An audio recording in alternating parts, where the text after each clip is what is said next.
পুষ্পের সুবাস আমার খুব ভালো লাগে। অত্যন্ত সুন্দর হয় এই পুষ্প। এইভাবে চারিদিকে পুষ্প দেখে মন আনন্দিত হয়ে ওঠে। এবার আপনারা ভেবে দেখুন, আমার চারিদিকে পুষ্প নয়, আগুন আছে। তাহলে কি হবে? আমার শরীর কি জ্বলে যাবে না? অবশ্যই জ্বলবে। শরীরকে কি আগুনের তাপ সহ্য করতে হবে না? অবশ্যই সহ্য করতে হবে। এটাই হলো প্রকৃতির নিয়ম। এই নিয়ম কিন্তু আমরা সবাই জানি, কিন্তু আমাদের মধ্যে বেশিরভাগ মানুষ এই বিভ্রান্তি নিয়ে বাঁচি যে এই যে প্রকৃতির নিয়ম তা আমার ওপর প্রযোজ্য নয়। তা কিন্তু নয়। আমাদের চতুর্দিকে এই যে নিসর্গ রয়েছে, আমরা তার কতটা ক্ষতি করি সেটা একবার ভেবে দেখুন। আমরা বনাঞ্চল জ্বালিয়ে দিই, বায়ু দূষিত করি, জল দূষিত করি, প্রাণীদের হত্যা আমরা করি। কেন? এই নিসর্গ আমরা নষ্ট করি, যদিও আমরা জানি যে আমরাও হলাম এই নিসর্গেরই অংশ। এবার দেখুন, শরীরের কোনো অংশে যদি আগুন ধরান, আস্তে আস্তে সমস্ত শরীরও জ্বলে যাবে। সেইভাবেই নিসর্গ যদি নষ্ট হয়ে যায়, তাহলে মনুষ্য জাতিও নষ্ট হয়ে যাবে। তাই এই যে নিসর্গ আপনি দেখছেন, এই পুষ্প, এই বৃক্ষ, বায়ু, জল, এদের সকলকে রক্ষা করুন, নষ্ট নয়। মনে রাখবেন, যদি নিসর্গ থাকে মানুষ থাকবে, যদি নিসর্গ থাকে তাহলেই জীবন থাকবে। আসুন আমার সাথে ভালোবেসে বলুন, রাধা রাধা। এই সংসারের সব থেকে বড় সুখ কি? কেউ বলবেন নিজের লক্ষ্য প্রাপ্ত করা, কেউ বলবেন ধন উপার্জন করা, কেউ বলবেন নিদ্রাই সব থেকে বড় সুখ, কেউ বলবেন রাজ্য লাভ করা, আবার কেউ বলবেন মাতার হাত থেকে খাবার খাওয়া, আদি ইত্যাদি। কিন্তু যদি সত্যি কথা বলি, এই সংসারের সব থেকে বড় সুখ হলো সেবা করা। কখনো কাউকে সেবা করে দেখুন। এই সেবা দ্বারা অন্য কোনো মানুষের আশীর্বাদ লাভ করাতেই সুখ রয়েছে। আপনার সেবা ভাব দ্বারা যখন কোনো মানুষ নিজের অন্তরাত্মা থেকে আপনাকে আশীর্বাদ করে, তার থেকে বড় সুখ আর কিছুই নেই। কারণ প্রত্যেক মানুষের মধ্যে ঈশ্বর বাস করেন। নরের সেবাই হলো নারায়ণের সেবা। নিষ্কাম সেবা করাই হলো সব থেকে বড় সুখ। তাই নিজের অন্তরে সেবার এই ভাব জাগ্রত করুন। যে সুখের কথা আমি বলছি, সেই সুখ অনুভব করেই দেখুন। এই মন সুপ্রসন্ন হয়ে বলবে, রাধা রাধা।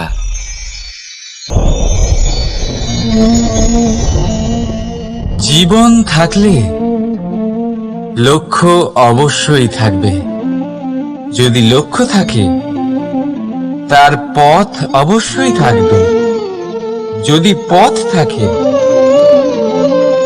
তাহলে বাধা অবশ্যই থাকবে।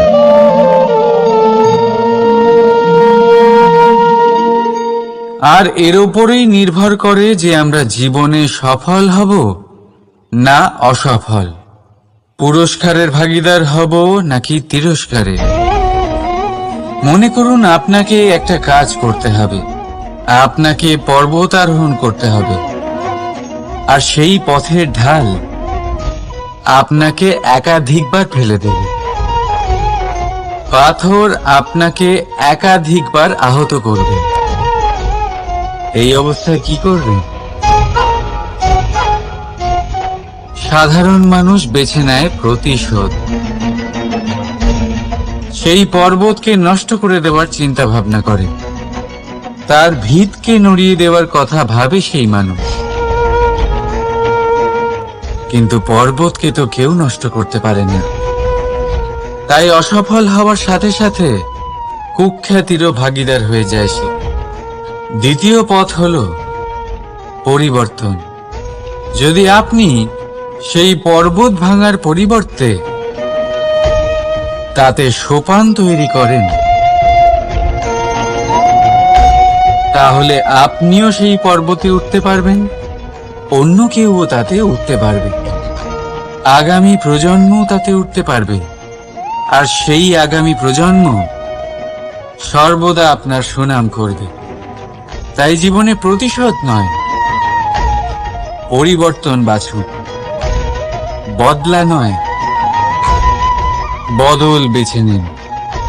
আপনার বাধা আপনার বন্ধু হয়ে যাবে। রাধা রাধা। এই সংসারে সবাই বলেন আমি অর্জুনের মতো হয়ে উঠতে চাই। সবাই চায় যে তারাও যেন অর্জুনের মতো গান্ডীব লাভ করে। তারাও চায় যে তাদেরকেও মহাদেব এসে পশুপতি অস্ত্র দান করবেন। তারাও এটাই চায় মহাভারতের মতো মহাসংগ্রামে বিজয়ী হতে। কিন্তু সবাই ভুলে যান যে অর্জুন যা হতে পেরেছিলেন সবকিছুই অর্জন করেছিলেন। যদি আপনিও অর্জুনের মতো গান্ডীব লাভ করতে চান, তবে আপনাকেও তার মতোই শ্রেষ্ঠ কাঠ নির্বাচন করতে হবে। সেই কর্ম আপনাকেই করতে হবে। তার প্রত্যঞ্চা যাতে তীব্র হয়, তার জন্য আপনাকে সর্বশ্রেষ্ঠ দড়ি খুঁজে বের করতে হবে। আপনার বাণ যাতে ঘাতক হয়, সেই জন্য আপনাকে নতুন নতুন ধাতু খুঁজে বের করতে হবে। সেই শিক্ষা আপনাকে লাভ করতে হবে, তবেই আপনার ইচ্ছে পূর্ণ হবে। অর্জুন হওয়া বড়ই সরল, যদি আপনি কিভাবে অর্জন করতে হয় তা জানেন। শুধুমাত্র স্বপ্ন দেখেন যারা, তারা কখনোই অর্জন করতে পারবেন না। কিন্তু যদি কেউ অজ্ঞাতবাস ভোগ করতে পারে, যদি কেউ লাক্ষাগৃহ থেকে পালিয়ে বাঁচতে পারে, যদি কেউ কঠোর তপস্যা করতে পারে, প্রতীক্ষা করতে পারে এবং পরিশ্রম করতে পারে, তাহলে সে অর্জুন অবশ্যই হয়ে উঠবে। যদি আপনি অর্জুন হয়ে উঠতে চান, তাহলে কর্ম করতে শিখুন আর আমার সাথে ভালোবেসে বলুন রাধা রাধা। সমস্ত মানুষের জীবন কিছুটা সমান হয়। মানুষ জন্মগ্রহণ করে, তারপর চলতে শেখে, জীবনে এগিয়ে চলে, বার্ধক্য লাভ করে, তারপর সমাপ্ত হয়ে যায়। কিন্তু সেই ব্যক্তিরা কারা যারা প্রকৃত অর্থে মনুষ্য জীবন যাপন করেন?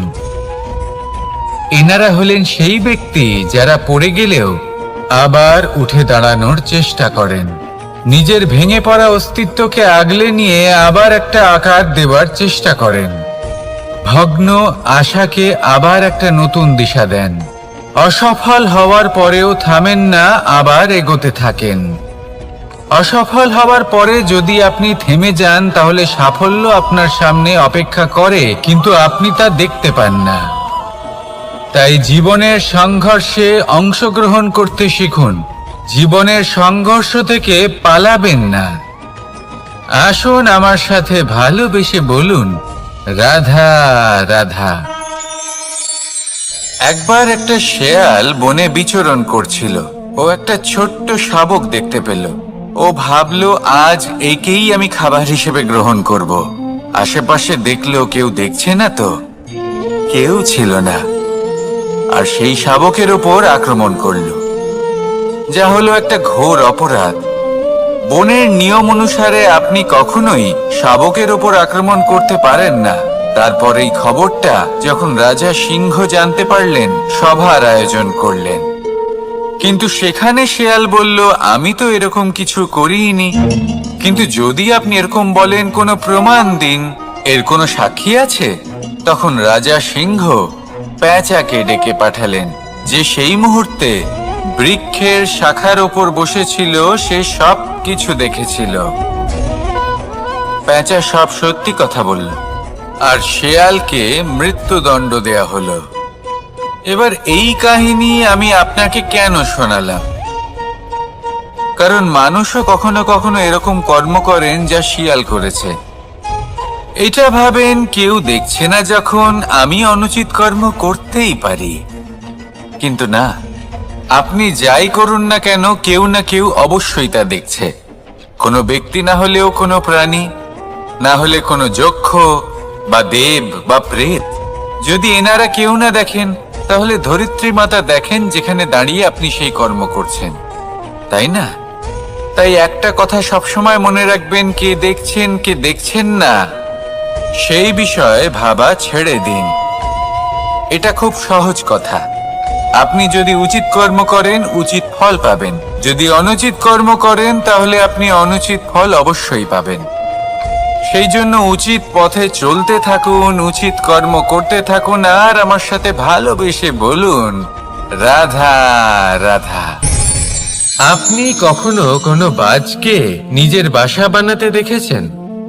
এই বাজ যখনই কোনো বাসা বানায় তখন উঁচু গাছের ডালে বা কোনো পর্বতের শিখরে বাসা বানায়, অনেক উচ্চতায়, আর সেখানে তার সন্তানও জন্মগ্রহণ করে। যখন এই সন্তানেরা জন্মায় তখন এই বাজ খুবই ভালোবেসে এবং খুব সাবধানে এদের পালন পোষণ করে। নিজের ঠোঁট দিয়ে তাদের ঠোঁটে খাবার পরিবেশন করে। কিন্তু যেই সেই সন্তানেরা হৃষ্টপুষ্ট হয়ে যায় এবং সেই কথা বাজ নিজে বুঝতে পেরে যায়, সেই বাজ নিজেই সেই বাসা ছিন্ন ভিন্ন করে দেয়।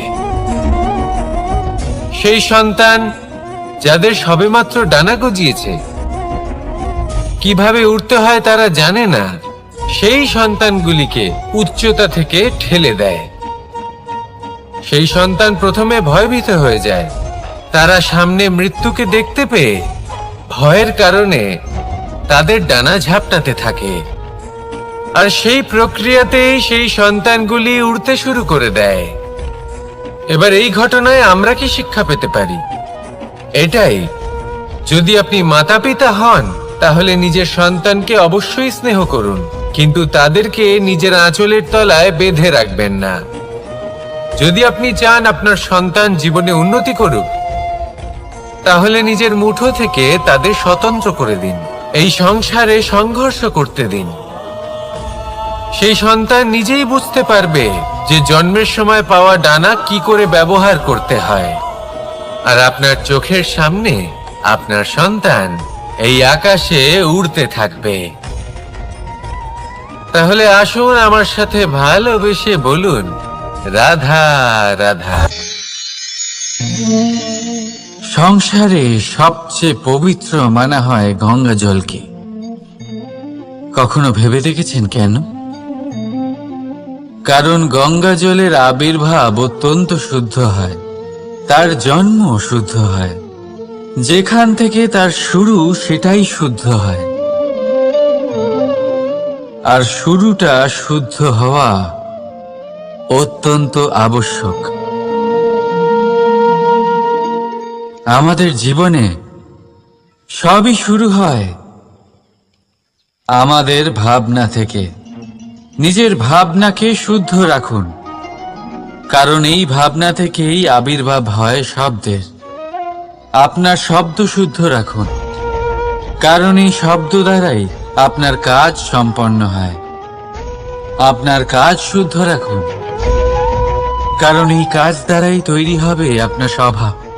স্বভাব থেকেই তৈরি হয় আপনার অভ্যাস, আর অভ্যাস থেকে তৈরি হয় আপনার চরিত্র। আর এই চরিত্র সংসারের সমক্ষে এক আদর্শ হয়ে ওঠে। তাই ভাবনা থেকে আদর্শের এই যাত্রা শুভ তখনই হয়ে ওঠে যখন আপনার ভাবনা শুদ্ধ হয়। এই সংসারে, এই জীবনে নিজের ভাবনা শুভ রাখলে, শুদ্ধ করলে আপনার মন সুপ্রসন্ন হয়ে বলবে, রাধা রাধা। মানুষ জন্মগ্রহণ করে, তার সাথে ভয়েরও জন্ম হয়। ছোটবেলা থেকেই আমাদের মনে কোনো না কোনো প্রকারের ভয় থেকেই যায়। কেউ এই বিষয়ে ভয় পায় যে তার কোনো বস্তু তার থেকে দূরে চলে যাবে। কেউ এই বিষয়ে ভয় পায় যে আমি নিজেকে হারিয়ে ফেলব। কেউ এই ভেবে ভয় পায় যে আমার প্রিয়জনেরা তারা যেন আমার থেকে দূরে না চলে যায়। কেউ এই ভেবে ভয় পায় যে আমরা যেন পথ না হারিয়ে ফেলি, আদি ইত্যাদি। কিন্তু সত্যি কথা বলতে, ভেবে দেখুন এই ভয় বাস্তবে কি? শুধুই একটা মনস্থিতি, আর কিছুই নয়। যা কিছু আপনি জীবনে পেয়েছেন তা একদিন আপনাকে হারাতে হবে। এই জীবন হলো আপনারই, কিন্তু তাও একদিন সমাপ্ত হবে। তাই ভয় পেয়ে কি লাভ? এই ভয় শুধু আপনাকে জীবন যাপন করা থেকে বাধা দিচ্ছে, আর কিচ্ছু নয়। পথ হারিয়ে ফেললেই বুঝতে পারবেন যে নতুন পথ কিভাবে বানাতে হয়। কিছু মানুষকে জীবন থেকে হারালে তবেই আপনি বুঝবেন যে আপনার আপনজনকে। এই ভয়ের কারণে ভীত হয়ে থাকবেন না। এই তারা নক্ষত্র অন্ধকারের অভাবে গুরুত্ব হারায়। শিবকেও মহাদেব হবার জন্য বিষপান করতে হয়েছিল। প্রত্যেক পরিস্থিতি, প্রত্যেক সাফল্য আপনার পরীক্ষা নেবে। তাতে উত্তীর্ণ হওয়া হলো আপনার কর্ম। যখনই আপনি ভয় পাবেন বা সংকটের সম্মুখীন হবেন, তখন সাহসের সাথে তার সম্মুখীন হন। মনে রাখবেন, যে সম্মুখীন হতে জানে, সাফল্য তার সাথে সবসময় থাকে। আসুন আর আমার সাথে ভালোবেসে বলুন, রাধা রাধা। আমাদের হাতটা দেখুন। এই হাতে 5টা আঙুল আছে, যা ভিন্ন ভিন্ন ধরনের। একরকম কেন নয়? কারণ হলো প্রত্যেকের নিজের নিজের গুরুত্ব আছে, নিজের নিজের মাহাত্ম্য আছে। এরা ভিন্ন, তাই একত্রিত হয়ে মুষ্টিবদ্ধ করা সম্ভব, যার দ্বারা আমরা আত্মরক্ষাও করতে পারি, আবার আক্রমণও করতে পারি। যদি 5টি আঙুল সমান হতো, তাহলে মুষ্টিবদ্ধ হতে পারত না, নিজেদের মধ্যে বিভ্রান্তির সৃষ্টি করত। এবার এরকমই কিছু আমাদের সংসারেও হয়। আমাদের দেশ, যেখানে একটি ভূমির ওপর ভিন্ন ভিন্ন ধর্মের মানুষ বাস করেন, ভিন্ন ভিন্ন জাতি, ভিন্ন ধর্ম, ভিন্ন ভাষা। কিন্তু যদি আমরা এটা ভাবি যে কিভাবে এই দেশকে কল্যাণের পথে নিয়ে যাওয়া যায়, কিভাবে এর বিকাশ করা সম্ভব, তাহলে আমাদের একত্রিত হওয়া শিখতে হবে। যেইভাবে 5টা আঙুল একত্রিত হয়, মুষ্টিবদ্ধ হয়, সেইভাবেই আপনার যে ভাষাই হোক, যে ধর্মই হোক, যে জাতি হোক না কেন, ঠিক আছে, আবশ্যক হলো আপনার নিজের কর্মভূমির সাথে, আপনার ধরিত্রীর সাথে যুক্ত থাকা, সাথে থাকা। তবেই দেশের উন্নয়ন সম্ভব।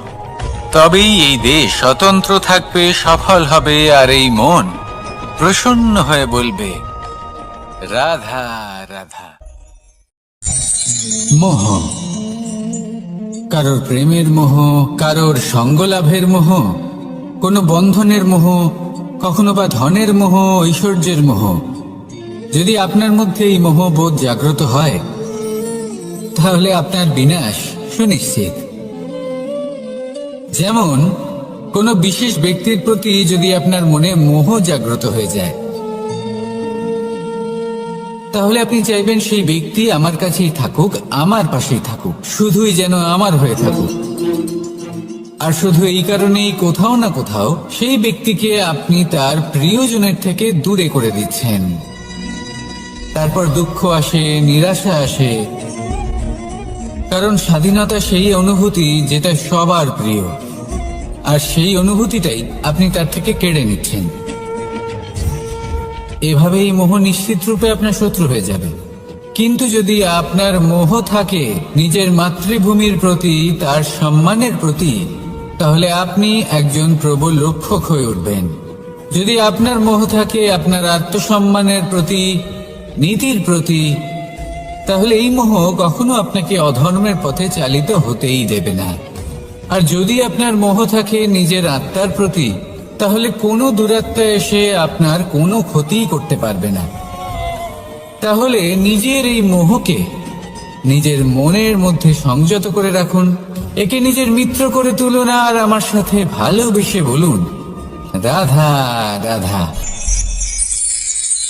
স্বভাব, মানুষের এই স্বভাব কিন্তু খুব গুরুত্বপূর্ণ বিষয়। এটাই নির্ধারিত করে দেয় যে সংসার তাকে ভালোবাসবে নাকি ঘৃণা করবে। এটাই নির্ধারিত করে দেয় যে তার আপনজন মানে তার প্রিয়জন তার সাথে থাকবে নাকি তার থেকে দূরে চলে যাবে।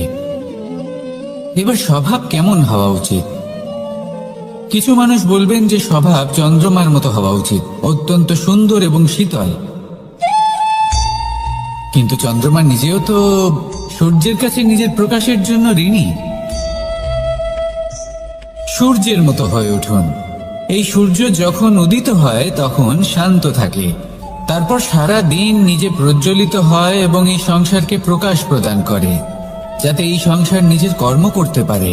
আর যখন এই সূর্য অস্ত যায় তখনও কোনো কোলাহল করে না, শান্তভাবে অস্ত হয়।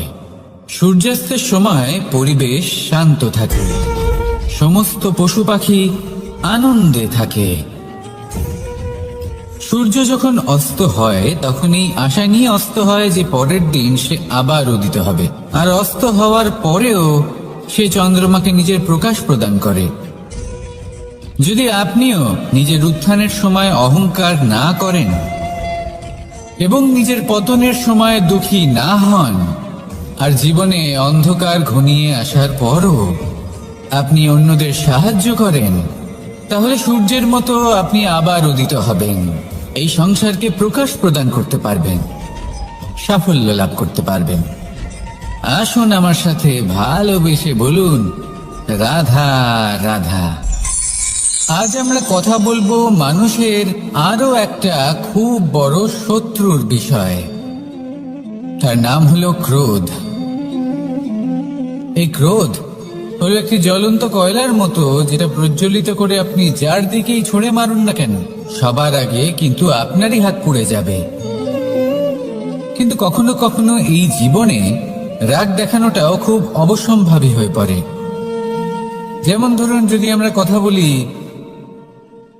সেই ক্রোধের যা আসে যখন আপনি ধর্মকে রক্ষা করছেন, অধর্মের বিরুদ্ধাচরণ করছেন, সত্যের হয়ে রুখে দাঁড়াচ্ছেন, মাতৃভূমির মঙ্গলের কথা ভেবে চলেছেন, নিজের প্রিয়জনদের মঙ্গলের বিষয় ভেবে চলেছেন, তখন ক্রোধের জন্ম হওয়া খুবই স্বাভাবিক আর কোনোভাবেই অনুচিত নয়। কিন্তু যদি তখনও আপনার মনে ক্রোধ জন্ম না নেয়, তাহলে এর অর্থ হলো যে আপনি কোথাও না কোথাও দুর্বল। এই ক্রোধ নামক শত্রুকে যদি মিত্র করে তুলতে হয়, তাহলে পরিস্থিতির সম্যক ধারণা, বিবেক আর ধৈর্য, এই তিনেরই প্রয়োজন। তাই এই ক্রোধকে নিজের মিত্র করে তুলুন আর আমার সাথে ভালোবেসে বলুন, রাধা রাধা।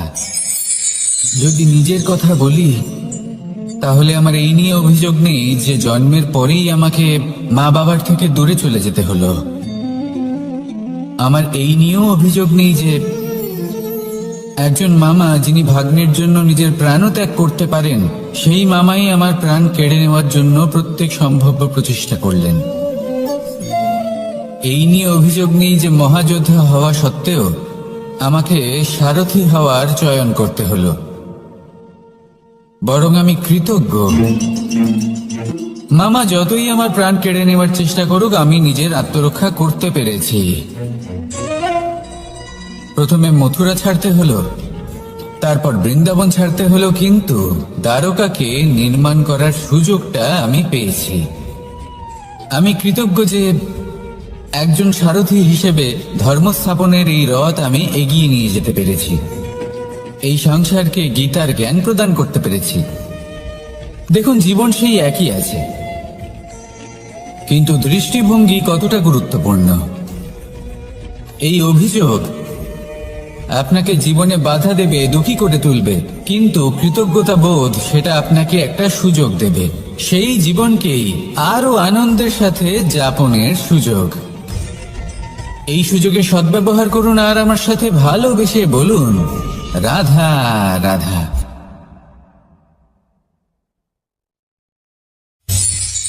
ভয়। জীবনে আমরা কোন কোন বিষয়ে ভয় পাই? কোনো মানুষকে হারানোর ভয়, কোনো মানুষ কোনো সম্পর্ককে হারানোর ভয়, অর্থহানির ভয়, সময়হানির ভয়। এবার বিষয়টা হলো, এই ভয় কখনো আমাদের কোনো লাভ করে না। এটা সবসময় আমাদের পিছনে ঠেলে আর নিচু স্তরে নামিয়ে দেয়, কখনোই আমাদের উত্থানের কারণ হয় না। তাই জীবনে যদি কোনো ভয়ের কারণ থাকতেই হয়, তা শুধুই এটা যে মানুষের কথা ভাবতে ভাবতে সম্পর্কগুলিকে হারানোর ভয়, মানুষকে হারানোর ভয়, সবার মন রাখতে রাখতে আপনি যেন নিজেকে, নিজের ভাবনা চিন্তাকে না হারিয়ে ফেলেন। যদি এরকম হয়, যদি সকলের মন রাখতে রাখতে আপনি নিজেই নিজেকে হারিয়ে ফেলেন, নিজের ভাবনা, নিজের লক্ষ্য, নিজের মন্তব্যকে হারিয়ে ফেলেন, তাহলে সংসারে যতই যাই হয়ে যাক না কেন, প্রসন্নতা লাভ করবেন না। তাই রক্ষা তাকেই করুন যে আপনাকে রক্ষা করে, আপনার মানসিকতা, আপনার ব্যক্তিত্ব, আপনার লক্ষ্যকে রক্ষা করে। আর যদি কোনো বিষয় ভীত হতে হয়, তবে আপনি যেন নিজের উদ্দেশ্যের থেকে দূরে না চলে যান। তাহলে আসুন আর আমার সাথে ভালোবেসে বলুন, রাধা রাধা। জীবনের পঞ্চমহাভূতের দ্বিতীয় তত্ত্ব হল মাটি, ভূমি, ধরা, যে ধারণ করে, যা আমাদের সকলকে ধারণ করে, ভালো হোক বা মন্দ, নিজের কর্তব্য পালন করে। আর এটাই শিক্ষা আমাদের জন্য। আমাদেরকেও আমাদের সকল কর্তব্য পালন করতে হবে, তা সে আমাদের নিজেদের প্রতি হোক, আমাদের পরিবারের প্রতি হোক, সমাজের প্রতি হোক বা ঈশ্বরের প্রতি। এই শিক্ষা আমাদের মাটি দিয়ে থাকে। এ আমাদের পদতলে পিষ্ট হয়েও তার বদলে আমাদের বনস্পতি প্রদান করে। অগ্রসর হতে পদক্ষেপ নেওয়ার সময় আমরা পা দিয়েই ধরিত্রীকে পিছনে ঠেলি, কিন্তু এই মাটি আমাদের ঘৃণা করে না। সে আমাদের পরবর্তী পদক্ষেপের জন্য অপেক্ষা করে আর স্বাগত জানায়। আর হয়তো সেই জন্যই এই ধরাকে আমরা ধরিত্রী মাতা বলে থাকি। আর তাই এই পদবী, এই সম্মান, এই ভালোবাসা, এর আকার বা এর ভারের জন্য একে প্রদান করা হয় না, প্রদান করা হয় এর স্বভাবের কারণে। আপনিও যদি ধরিত্রীর মতো হতে পারেন, যদি আপনিও নিজের সকল কর্তব্য পালন করেন, বিশ্বাসের সাথে তা স্বীকার করে নিতে পারেন, যদি অন্য কারোর সাফল্যেও আপনি প্রসন্ন হতে শিখতে পারেন, যদি আপনি একটু কষ্ট সহ্য করে অন্য কাউকে প্রসন্নতা প্রদান বা অন্য কাউকে সেবা করতে পারেন, তাহলে আপনিও মাটির মতোই মহান হয়ে উঠতে পারবেন। তাহলে আসুন আর আমার সাথে ভালোবেসে বলুন, রাধা রাধা। প্রেম, এই প্রেম যতটাই সরল, ঠিক ততটাই জটিল হয়। এই প্রেমের দুই রূপ হয়, সবলতা আর দুর্বলতা। নির্বাচন হলো আপনার। এবার যদি একটা উদাহরণ দিয়ে আপনাকে বোঝাই, তাহলে মাতা পিতাকে দেখুন। মাতা পিতা সন্তানকে কখনো কখনো এত স্নেহ দিয়ে ফেলেন যে তাকে বাইরে কোথাও যেতেই দেন না। আর তার ফলে সন্তান এতটাই দুর্বল হয়ে পড়ে যে এমনও হয় তারা সারা জীবন বাড়িতেই বসে থাকে। এবার যদি এই মাতা পিতাই এই ভালোবাসায় সাহস জুগিয়ে দেন, সেই সন্তানকে বলে দেন যে যাও, এই সংসারকে অনুভব করো, নিজের প্রারব্ধ নিজেই রচনা করো, এই সংসারে সব থেকে শ্রেষ্ঠ হয়ে দেখাও, সব থেকে উঁচুতে উঠে দেখাও, তাহলে সন্তান অবশ্যই এটা করে দেখাতে পারে। এবার আপনি নিজের প্রেমের দ্বারা আপনজনদের দুর্বল করবেন, নাকি তাদের সবল করবেন, সিদ্ধান্ত আপনারই। আসুন আর আমার সাথে ভালোবেসে বলুন, রাধা রাধা। জীবনের পঞ্চমহাতত্ত্বের মধ্যে পঞ্চম তত্ত্ব অগ্নি। অগ্নি যা জ্বালাতে সাহায্য করে, কিন্তু তা উত্তাপও প্রদান করে।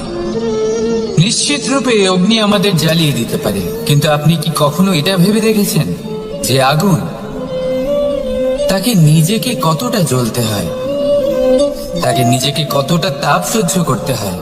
ও নিজে জ্বলে আমাদের উত্তাপ প্রদান করার জন্য, ও নিজে জ্বলে আমাদের ঊর্জা দেবার জন্য, আমাদের আলো দেবার জন্য, অন্ধকারে পথ দেখানোর জন্য, শত্রুর সাথে মোকাবিলা করার জন্য আমাদের সাহায্য করে, নিজে জ্বলে।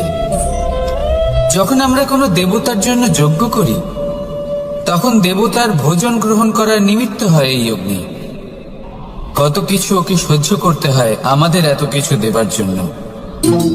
আপনিও আগুনের মতো হয়ে উঠুন, নিজে কষ্ট সহ্য করুন অন্যকে সাহায্য করার জন্য, তাদের জীবন উদ্ধার করার জন্য, নিজের প্রিয়জনের জন্য, নিজের পরিবারের জন্য, নিজের মাতা পিতার জন্য, এই সমাজের জন্য। নিজে কষ্ট সহ্য করুন, প্রকাশের কেন্দ্রবিন্দু হয়ে উঠুন, আর সকলকে পথ প্রদর্শন করুন, সবাইকে পথ দেখান। যেদিন আপনি আগুনের মতো হয়ে উঠবেন, সেই দিন ঠিক যেমন অগ্নিকে পুজো করা হয়, আপনিও সেইভাবে পূজনীয় হয়ে উঠবেন। যেমন সকল শুভকর্মে, সকল যজ্ঞে, সকল পুজোতে অগ্নিকে স্মরণ করা হয়, সেইভাবেই সকল শুভকর্মে আপনাকেও স্মরণ করা হবে। আর যেদিন আপনি এরকম হয়ে উঠবেন, সেই দিন জীবনের বাস্তব মর্ম কি আপনি তা বুঝতে পারবেন। তাহলে আসুন আর আমার সাথে ভালোবেসে বলুন, রাধা রাধা। জীবনের পঞ্চমহাভূতের মধ্যে একটা তত্ত্ব হলো আকাশ। আকাশ যা কিনা নিরাকার, যার কোনো আকার নেই। আকাশ যা হলো অনন্ত। আর আমাদের সবসময় মনে হয় যে এই আকাশ আমাদের সাথে জড়িয়ে রয়েছে। কেন? এবার এই আকাশ আমাদের জন্য কি না করে। আকাশ আমাদের ওড়বার স্বাধীনতা দেয়। আকাশ মেঘকে ধারণ করে যাতে আমাদের তৃষ্ণা মিটতে পারে। এই আকাশ সূর্য এবং চন্দ্রকে তার যথাস্থান দেয়, যাতে আমরা প্রকাশও পেতে পারি, আবার অন্ধকারও, যাতে আমাদের জীবনে সামঞ্জস্য বজায় থাকে। আকাশের থেকে অনেক কিছুই শেখার রয়েছে। যদি আমরাও আকাশের মতো হতে পারি, আমাদের আপনজনদের সেই স্বাধীনতা দিতে পারি যাতে তারা উড়তে পারেন, যাতে তারা নিজেদের স্বপ্ন পূরণ করতে পারেন, যার ফলে তারা নিজেরাই এই জীবনকে অনুভব করতে পারেন, নিজের পায়ে দাঁড়াতে পারেন, তাহলে ভাবুন আমাদের অস্তিত্ব কতটা বড় হয়ে যাবে। যদি আপনি আকাশের মতো হতে পারেন, তাহলে আপনিও আকাশের মতোই অনন্ত হয়ে উঠবেন। তাহলে আসুন আর আমার সাথে ভালোবেসে বলুন, রাধা রাধা। জীবনের পঞ্চমহাভূতের মধ্যে একটা তত্ত্ব হলো বায়ু। বায়ু যাকে কিনা দেখা যায় না, বরং তাকে কিন্তু আমরা অনুভব করতে পারি। আর একে সব থেকে বেশি অনুভব করতে পারি তখন যখন বায়ু কম থাকে। বায়ু যদি লুপ্ত হয়ে যায়, তাহলে তখনই আমরা বুঝতে পারি যে বায়ু তো নেই, এ তো সমস্যার ব্যাপার। এবার এই বায়ু দ্বারা আমরা কি শিক্ষা পাই? এই বায়ু আমাদের এই শিক্ষা দেয় যে আমাদের কখনোই অহংকার করা উচিত নয়। আমরা সকলেই কখনো না কখনো চাই যে আমাদের শ্রেষ্ঠতা, আমাদের যোগ্যতা, আমাদের মাহাত্ম্য এই সংসার বুঝতে পারুক। আর নিজের মাহাত্ম্য প্রমাণ করার জন্য শক্তি দেখানোর কোনো প্রয়োজন নেই। কারণ যখন কোনো ব্যক্তি, এই সমাজ, এই সংসার আপনাকে নিজের থেকে দূরে করে দেবে, আপনার থেকে দূরে চলে যাবে, তখন আপনার মাহাত্ম্য কি তার আভাস সে নিজে থেকেই অবশ্যই পেয়ে যাবে। আপনার কিছুই করার প্রয়োজন নেই। বায়ুর মতো হয়ে উঠুন। বায়ু যার কিনা কোনো ভার নেই, কিন্তু যখন সময় আসে, যখন সে তুফানের রূপ নেয়, তখন অত্যন্ত বড় বড় বিধ্বংসী কাজ সে করে ফেলে।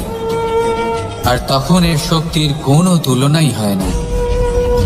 বায়ু, যে নিজের সঞ্চালন দ্বারা পৃথিবীকে প্রাণ দেয়, নিজের পরিবহন দ্বারা এই মেঘ সৃষ্টি করে, এই ধরিত্রীর তৃষ্ণা নিবারণ করে। বায়ুর মতো যদি আপনি হয়ে উঠতে পারেন তাহলে হালকা হয়ে যাবেন, ওপরে উঠতে পারবেন এই সংসার, এই ভৌতিকতা, এই মোহ মায়া থেকে। আর তখন আপনি বুঝতে পারবেন যে প্রেম কাকে বলে। তখন আপনি বুঝবেন যে দান করাই হলো জীবন। তাহলে আসুন আর আমার সাথে ভালোবেসে বলুন, রাধা রাধা। কথায় আছে যে জীবনের আধার হলো সম্পর্ক, প্রসন্নতারও এবং ঈশ্বরের সাথে দেখা পাওয়ারও। এবার এই সম্পর্কের আধার আসলে কি? সেবা? না। বোঝাপড়া? না। অপেক্ষা? না। এই সম্পর্কের আধার হলো বিশ্বাস। যদি বিশ্বাস ভেঙে যায় তাহলে জেনে রাখবেন যে সম্পর্করূপী এই ভবন, এর ভিতই ভেঙে গেল। আর যদি ভিত ভেঙে যায় তাহলে সেখানে অন্য কোনো ভবন নির্মাণ সম্ভব নয়, সম্ভবই নয়। এই সমস্ত সম্পর্কের বিশ্ব বিশ্বাসে বসবাস করে। এই বিশ্বাস হলো অত্যন্ত গুরুত্বপূর্ণ। এই বিশ্বাসের জোরেই আমি আর রাধা কোনো সাংসারিক বন্ধনে আবদ্ধ না হয়েও এক অত্যন্ত দৈব অলৌকিক বন্ধনে আবদ্ধ। এই হলো বিশ্বাস, যার দ্বারা 11 অক্ষৌহিনী সেনার সামনে অর্জুন দাঁড়িয়েছিল এবং জয়ী হয়েছিল। এই বিশ্বাস হলো অত্যন্ত গুরুত্বপূর্ণ। তাই বিশ্বাস করতে শিখুন, বিশ্বাস দিতে শিখুন, বিশ্বাস পালন করতে শিখুন।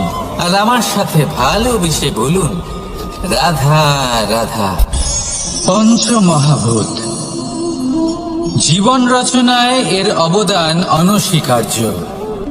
এই পঞ্চমহাভূত আসলে কি? জল, বায়ু, অগ্নি, মাটি আর আকাশ। এবার শুধুমাত্র জীবন রচনায় এর অবদান আছে তা নয়, শুধু শরীর রচনাতে এর যোগদান আছে তা নয়, বরং এরা হলো আমাদের জীবনের সব থেকে বড় শিক্ষক। এবার আপনারা সকলে চমকে যাবেন, হয়তো আপনারা এই দৃষ্টিভঙ্গি দিয়ে কখনো দেখেননি। আমি আজ আপনাদের বোঝাবো। এদের মধ্যে সব থেকে বড় তত্ত্ব জল। এ আমাদের কি শেখাচ্ছে? এই জল, এর নামই হলো জল, কিন্তু এ কখনোই আমাদের জ্বালায় না, আমাদের জ্বলনের কারণ হয় না। তাহলে কি করে? আমাদের তৃষ্ণা মেটায়, আমাদের শীতলতা প্রদান করে, জীবন দান করে। এর দ্বারা আমরা কি শিক্ষা লাভ করি? যে আপনার উৎপত্তি যেখান থেকেই হোক না কেন, আপনি যেখানেই জন্মগ্রহণ করুন না কেন, আপনার কর্ম সর্বদা শ্রেষ্ঠ হওয়া উচিত। আপনি জলকে যে কোনো পাত্রে রাখুন না কেন, সে সেই অনুসারেই নিজের আকার ধারণ করে নেয়। এর দ্বারা আমরা কি শিক্ষা পাই? এই শিক্ষাই পাই যে যে কোনো পরিস্থিতিতেই নিজেদের মানিয়ে নিতে হবে, নিজেকে সেরকম করে নিতে হবে। যে দেশেই থাকি না কেন, যে স্থানেই থাকি না কেন, যে পরিস্থিতিতেই থাকি না কেন, যে ব্যক্তির সাথেই থাকি না কেন, আমাদের সুখময় হয়ে জীবন অতিবাহিত করা উচিত। দেখুন, আমাদের কত বড় একটা শিক্ষা দিল এই জল, যা আমরা কোনোদিন দেখতেই পাইনি। নিজেকে জলের মতোই করে তুলুন। সুখের ধারায় স্বাচ্ছন্দ্যে প্রবাহমান হতে থাকবেন আপনি। নিজের আকারকে ভেঙে ফেলুন, নিজের সীমা লঙ্ঘন করুন। আপনি অবশ্যই একদিন মহানুভবতা অনুভব করবেন। তাহলে আসুন আর আমার সাথে ভালোবেসে বলুন,